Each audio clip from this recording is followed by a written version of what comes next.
حقيقة تبقى اللقاءات خاصة داخل الديار عندها أهمية قصوى خاصة من ناحية النقاط.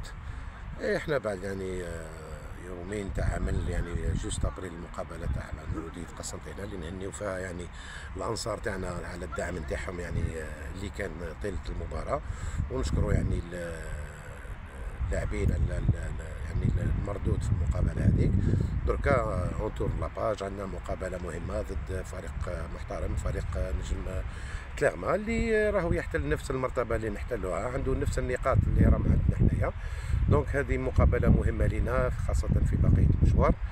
دونك حنايا ان شاء الله نكونوا في المستوى، وكما بدينا في البدايه حنا المقابلات داخل الديار ما علينا الا بالفوز بها، وتسييرها لازم يكون عقلاني. نعم. بالنسبه للغيابات ما كانش والله الغيابات هي ممكن خنوسي ما يكونش لانه عنده اصابه، عندنا هواري طويل ما يكونش عنده اصابه، عندنا قرصاني اللي راهو يعاني من كيف من اصابه. مي هذا ما يخليش انه احنا عندنا نيفيكتيف اللي درناه في بدايه الموسم، وين نجموا نلقاو التوليفه اللي لازم في الغيابات هذه.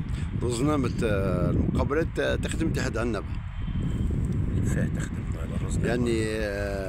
تلعبوا اليوم غدا امام التلاغمه، تنقلوا برج ملايين الفريق يعاني، ثم تستقبلوا وبعد ذلك تستقبلوا في لقاء متاخر امام اتحاد الحرس. هو احنا حقيقه الرزنامه تقول انه نستقبلوا زوج مباريات في ميداننا، في العوده عندنا زوج مباريات خارج ميداننا، دونك فيها هذه هكذا وهكذا.